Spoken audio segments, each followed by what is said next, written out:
Hello all, this is Professor Gaurang Vyas. We are going to understand some basics of again one chapter of CA Inter Advanced Accountancy, and that is liquidation of companies.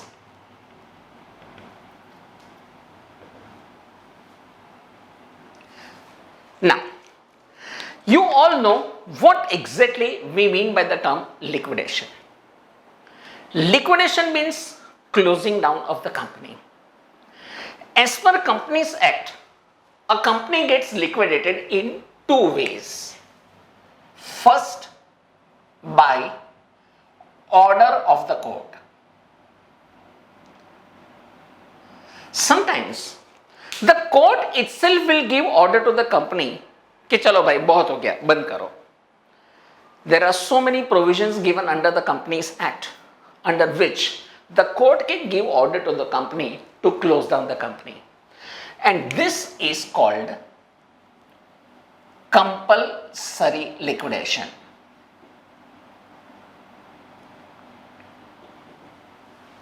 That is the first type of liquidation of companies given in Companies Act. Second is by shareholders. Sometimes the shareholders themselves will decide, let's close down the company. And that type of liquidation which is decided by the shareholders of the company, it is called voluntary liquidation. So, we have two types of liquidation. Number one, compulsory liquidation which is ordered by the court. Number two, voluntary liquidation which is by shareholders. For our inter-CA syllabus, our more focus will be on voluntary liquidation, because in this chapter we are going to learn a person called liquidator. Liquidator is the person who is in charge of liquidating the company.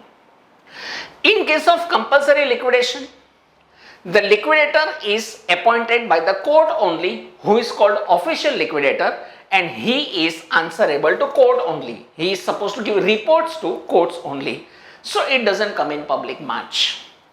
But in case of voluntary liquidation, everything comes in public because it is decided by shareholders.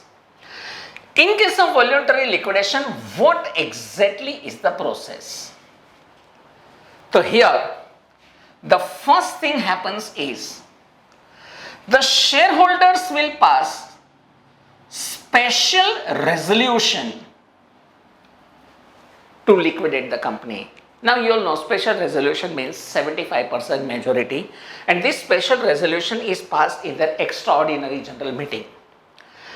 In that meeting itself, the liquidator is appointed by shareholders in the same meeting. And in the same meeting again, the liquidator's remuneration is also fixed. So technically speaking, the first step in liquidation is that shareholders will have an extraordinary general meeting in which three works will be done. Number one, special resolution will be passed. Number two, appointment of liquidator also will be done. And number three, his remuneration also will be fixed. Once this process is over, the second step is the directors of the company are required to declare solvency of the company.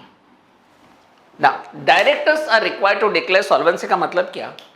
कि shareholders have passed a special resolution for liquidating the company. But shareholders are not the only people whose money is there in the company. Besides shareholders, creditors' money is there, debenture holders' money is there, preference shareholders' money is there, some borrowings are there.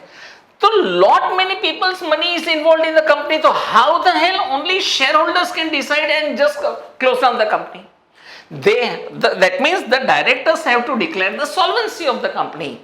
That company will be in position to pay off the dues of all the creditors, all the debenture holders, all the loan holders. If directors can declare solvency, तो साला life में कोई झंझट ही नहीं है.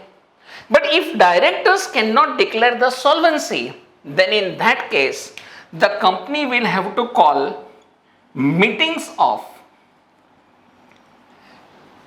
liability holders, means debenture holders, loan holders, preference shareholders, creditors, सबका meeting बुला के they will have to pass a resolution. But let me tell you, these meetings are necessary only when directors fail to declare the solvency. If the directors have already declared the solvency, then these meetings are not required, because company can straight away tell them कि भाई you all are not owner of the company, you all are creditors, debenture holders of the company, you take your money, just get lost. company चालू रहता है या बंद रहता है उससे तुम्हें क्या मतलब है, just get lost. But if the directors cannot declare the solvency, in that case, company will have to call this meeting.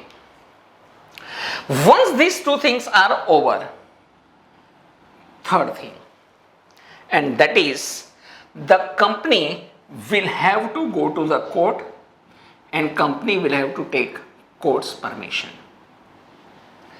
So let me tell you, liquidation doesn't start at step number 1.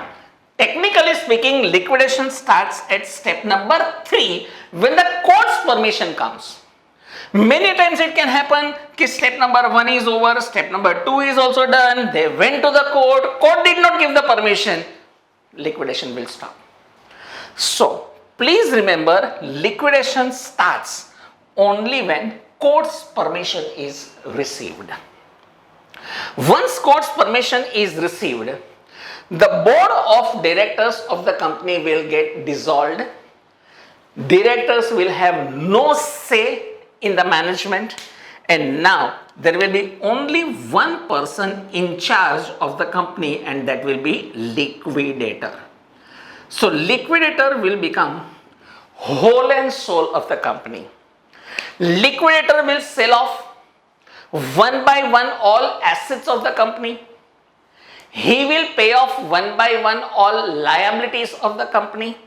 And once all assets are sold and all liabilities are paid off, the liquidator will call a last meeting of equity shareholders. And in this last meeting of equity shareholders, the liquidator will give report of his work to the shareholders. So this exactly is the process. Special resolution is passed. Directors will declare the solvency, otherwise the liability people meeting will have to be called. Court's permission will be taken, liquidation will commence, liquidator will finish all his job, and he will call last meeting of equity shareholders. Acha, in this chapter, we are going to learn exactly preparation of two reports by the liquidator. Report number 1 is prepared at this step. The directors are supposed to declare the solvency. Solvency का मतलब क्या? कि we have to see how many assets of the company has, what are their present market values, against which how many liabilities company has, and anybody can compare assets and liabilities of the company and decide whether the company is solvent or not solvent. In order to decide that, liquidator will prepare one estimate of the company, that is estimate of assets and liabilities of the company, and that estimate is called liquidator's statement of affairs. याद रहे, liquidator's statement of affairs is merely an estimate prepared before commencement of liquidation. In fact, it is prepared in order to show it to the court to take permission for liquidation. That is the first statement prepared by the liquidator, which we will be preparing in our syllabus also. And one statement which is prepared by liquidator, and that is for the last meeting of equity shareholders, where liquidator is going to report to the shareholders कि भाई उसने exactly किया क्या. So for that purpose he will be preparing something called receipts and payment account. Means here he will be showing कि which assets are sold by him for how much, which liabilities are paid, and how much money is ultimately left out. And this last statement is called liquidator's final statement of account. I repeat, it is called liquidator's final statement of account, and this liquidator's final statement of account is nothing but a receipts and payment account which is prepared by the liquidator at the end of the liquidation to show it to the equity holders. And as per Companies Act, a copy of liquidator's final statement of account is to be submitted to ROC. ROC, Register of Companies. And when ROC receives this liquidator's final statement of account, we say liquidation is over and the company is liquidated. So, final summary. Liquidation start कभी होगा? With the court's permission. Liquidation end कभी होगा? So when ROC will receive final statement of account. In our inter-CA syllabus, we are going to learn how to prepare liquidator's statement of affairs. This is the first thing we are going to learn in this chapter. And second thing we are going to learn how to prepare liquidator's receipts and payment account. तो for this purpose आपको बराबर याद रहना चाहिए, liquidator's statement of affairs is prepared at the beginning of liquidation. It is merely an estimate, whereas liquidator's final statement of account is prepared at the end of the liquidation. It is receipts and payment account showing realization of assets and payment of liabilities. Now how to prepare this we are going to learn when we'll be commencing our lectures. Thank you.